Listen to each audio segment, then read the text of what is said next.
जगहों पे जब बुलावा आता है तो आप कितना भी ना कहो ना सोचो, आप वहां आते ही हो। तो हमारे साथ भी कुछ ऐसा ही हुआ।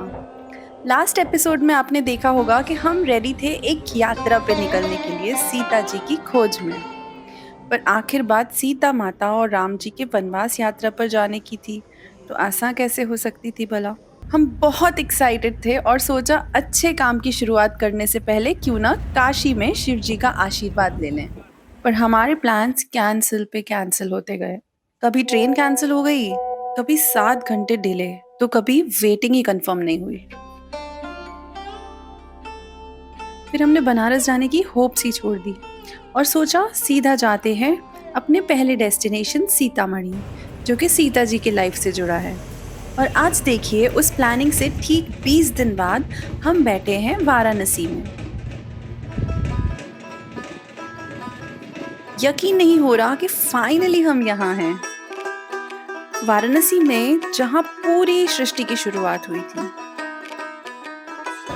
यहाँ शिव जी खुद प्रवास करते हैं।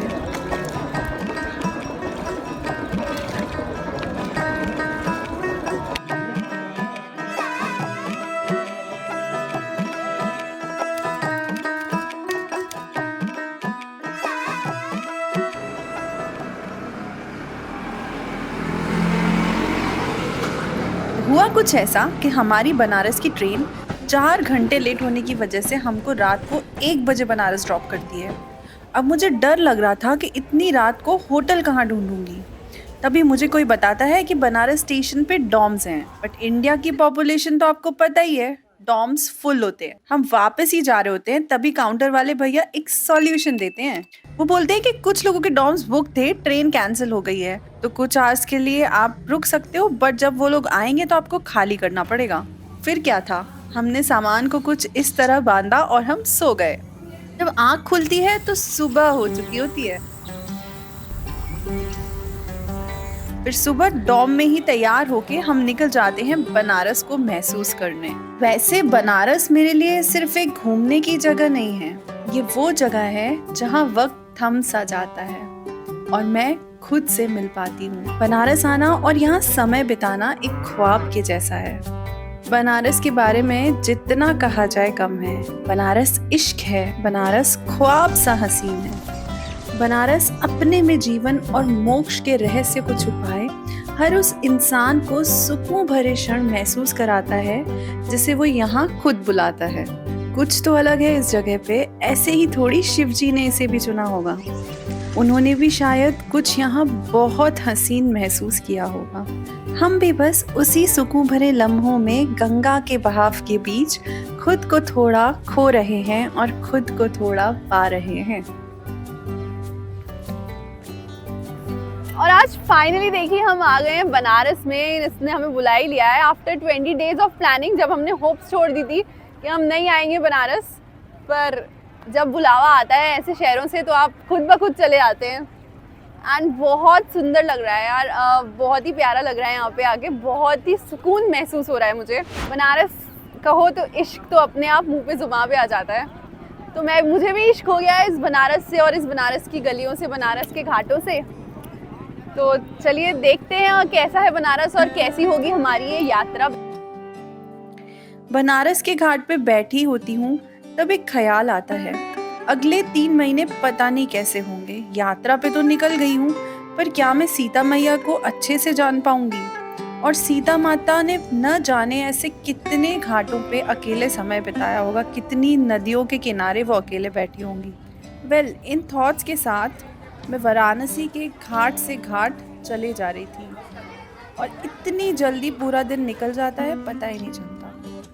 हमने सुबह से कुछ खाया भी नहीं था और लोकल लोगों की सलाह से हम जाते हैं one of the best restaurants, और जब नाम देखते हैं तो सरप्राइज हो जाते हैं। अब ये सीता मैया का आशीर्वाद है या कोई साइन?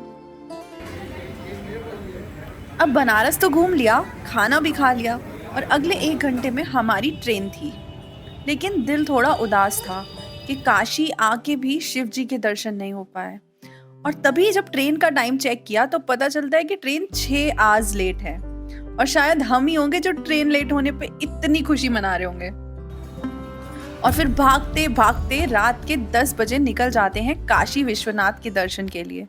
पर हर काम इतनी आसानी से हो जाए तो वनवास कैसा? जब लगेज जमा करने के लिए सामान रखते हैं लॉकर में तो पता चलता है भगवान से मिलने के लिए भी रिश्वत देनी पड़ेगी, कम से कम 300 रुपए का प्रसाद। इस बात पे हमारा मन नहीं मानता तो हम चल देते हैं मणिकर्णिका घाट की तरफ। और थोड़ा आगे चलते ही एक मंदिर में जाके मैं बैठ जाती हूँ जहाँ कीर्तन चल रहा होता है। एक अलग ही सुकून था इस मंदिर में, जैसे यहाँ आना लिखा था मेरा।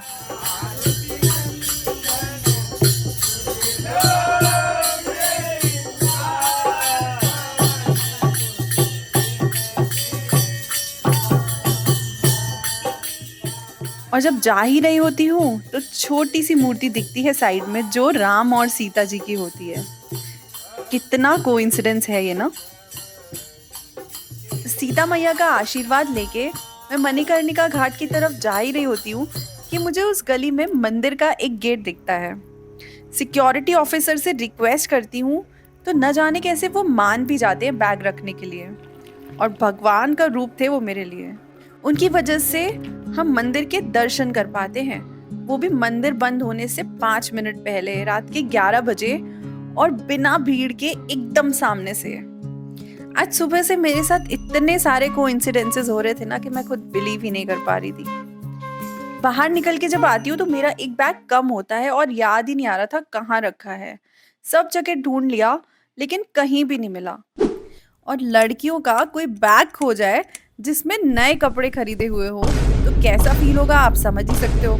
बट अर्पित समझाता है एंड कहता है इट्स फाइन।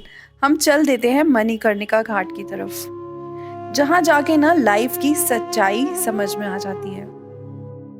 अगर आपको पता नहीं है तो मणिकर्णिका घाट एक ऐसा घाट है जिसे मोक्ष का द्वार भी कहा जाता है, और ये एक ऐसा घाट है जहाँ 24/7 चिताएं जलती रहती हैं।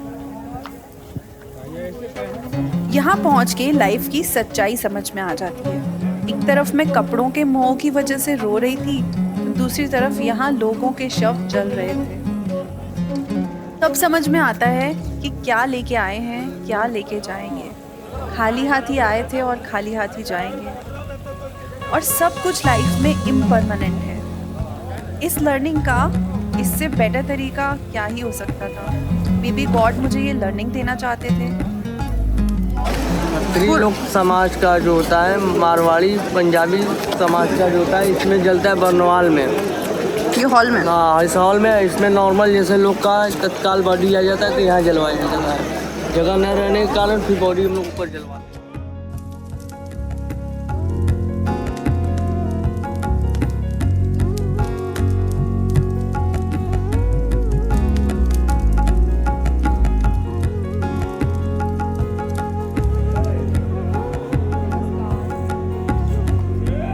एंड जैसे ही हम वो घाट से बाहर निकलते हैं तो कुछ ऐसा होता है कि इवन आई कांट बिलीव।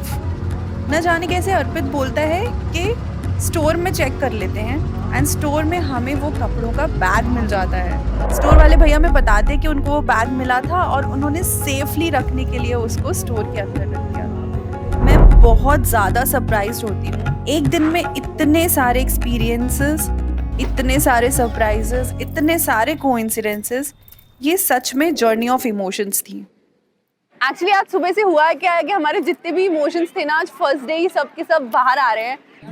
आप लोग यकीन नहीं मानोगे, बट लिटरली हम लोगों को काफ़ी सारे इमोशंस, हम लोग रो भी चुके हैं। आज हमारा पहला दिन है एंड पता नहीं कैसे होने वाली है ये यात्रा, क्योंकि मैंने इस टाइप की स्पिरिचुअल और थोड़ी चैलेंजिंग यात्रा जिसमें it's not about me but it's about someone जिसको हम बहुत सारे लोग बहुत युगों से फॉलो करते आ रहे हैं।